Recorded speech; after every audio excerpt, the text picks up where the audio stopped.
Do I like Stormcast now?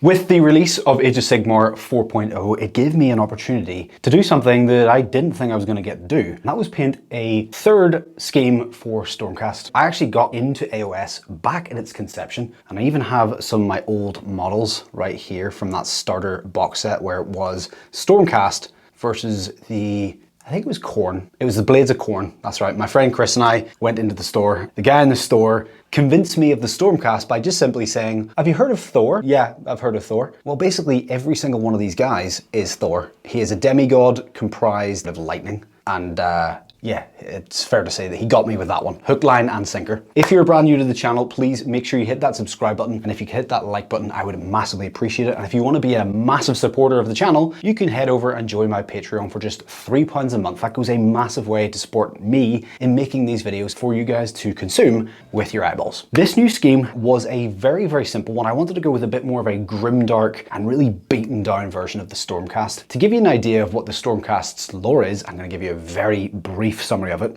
Essentially, when these guys die in combat, they get struck by lightning, pulled back up, reforged, and then sent back down again. So these guys have died many, many, many times. And every time they get reforged, they lose a little bit of who they were originally. So if you imagine that my guys, they have been reforged over and over and over again to the point where they're just killing machines. And I really did try and get that grimdark look with these models, and I'm honestly so happy with them. It's gotten to the point where the scheme that I created has made me want to paint more of them. In fact, it's made me want to go back and paint some of my old models. So today, in this video, I'm going to be repainting one of my favorite models in the Stormcast range. I painted him with my original, well, my second scheme actually, which was this blue. I just made it up, to be honest. I wanted to keep them simple. I honestly was really, really happy with them, but you'll have to stick around to the end of the video to see what I do with them. I think you're gonna like it. Let's cut to me painting up Bastion Carthalos.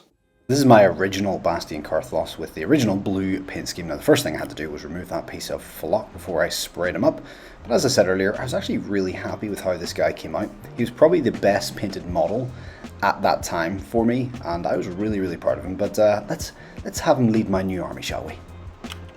The first thing I did was get out my brand new airbrush from everythingairbrush.com. A massive shout out, they are a huge supporter of the channel, and if you want, you can jump over and check out my discount code BEN10. I'm going to put a link for that in the description below.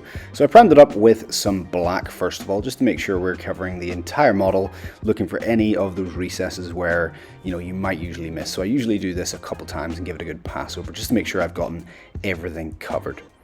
Next up was giving the model a good dry brushing to really help with the zenithal approach. It just honestly makes the later stages that little bit easier when you come to highlighting. And this is where that dry brushing helped. I used then a Blood Angels contrast to cover all the materials that I was going to do in red. And as you can see, the dry brushing, from the previous step gives the red some values, which again later on when I go to highlight these just makes it so much easier because I know exactly where to apply the brighter shades of reds.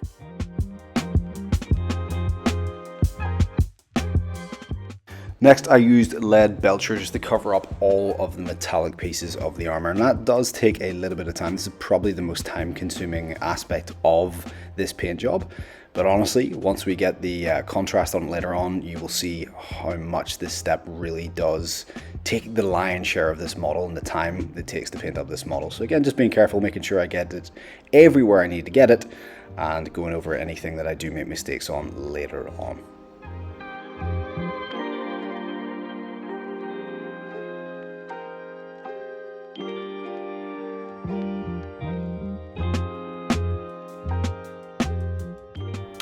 Next up, I use some rune brass for just some of the details that I want to pop out that little bit more. So I used it on the pauldron, I used it in some of the iconography on his crest over his helmet, and then I also used a little bit on the helmet as well, and then some of the lightning bolts just to have that little bit of contrast. But as you'll see later on, when I apply the wash, it does neutralize most things, but you can still see the difference in the metal qualities, which I really, really like.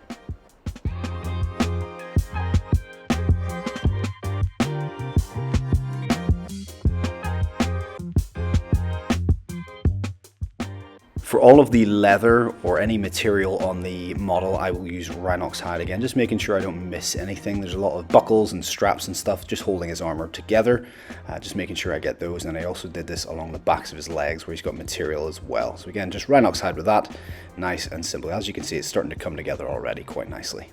For the scrolls and anything like that, I was using a shanty bone. I think it's a shanty bone. Anything like that, Carrick stone would also work as well. I just used that because I bought it the other day in the shop and I thought I'd give it a go. So I just did this for all of the scrolls and anything like that on the armor.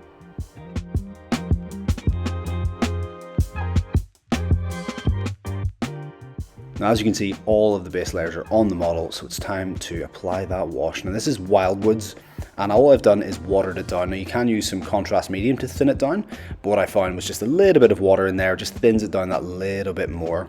And if you want to really have some of the armor to pop through that little bit more, all you can do is after you've finished and it's dried up somewhat, but not fully, go over with a drier paintbrush and just pull it away, and it really looks like the metal has been damaged and is showing through that weatheredness that the Wildwood wash does apply.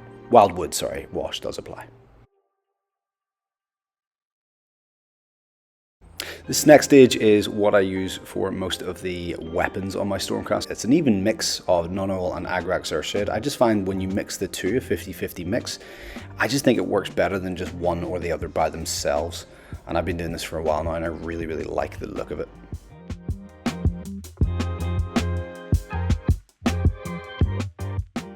Onto my favorite stage of the paint job. This is highlighting the red. So all I do is take some, I think it was some corn red, and I thinned it down with quite a bit of water. Now you can see as it goes onto the model, it is quite contrasting, it is quite bright, but as that settles, it'll neutralize itself down and it won't be as obvious. So I go over all the lines that you can naturally see because of the previous contrast step and just highlight those up that little bit more.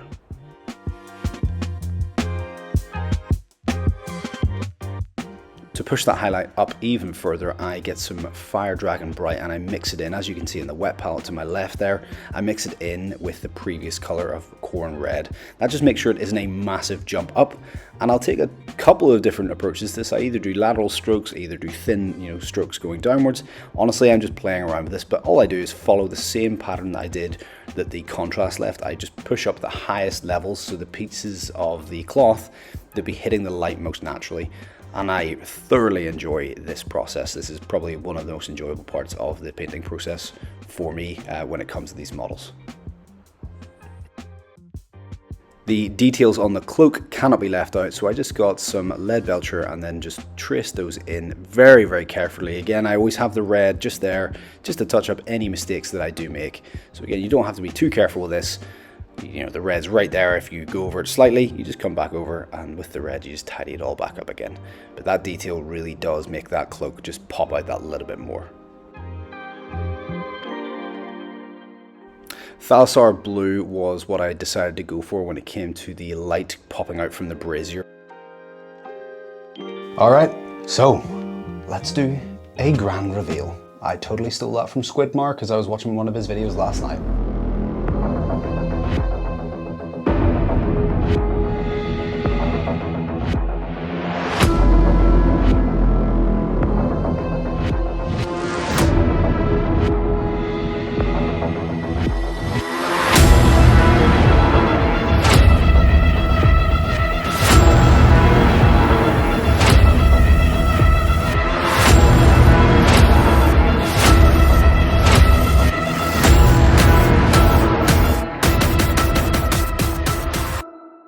I was absolutely over the moon with how this model turned out. It was one of my favorite models just in terms of the pose. His lore is fascinating as well. I think I took a fantastic paint job and just leveled it up with this new scheme, and it really has encouraged me to want to paint up even more of this army, and I'm really leaning towards this being my main army that I play with in Age of Sigmar 4.0, and it's even got me to the point where when I last collected Stormcast, I had a sizable Stormdrake Guard list with the idea of running an exclusive Dragons list.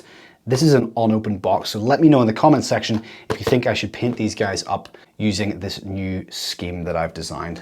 Hello there. Thank you so much for making all the way to the end of the video. A huge shout out to Games Workshop for sending me over these models that little bit early so I can get them ready for your eyeballs. If you haven't liked and subscribed already, please do so. And if you really want to go that extra mile, please do consider jumping onto the Patreon. And with that being said, I'm out to edit the rest of the video. Bye.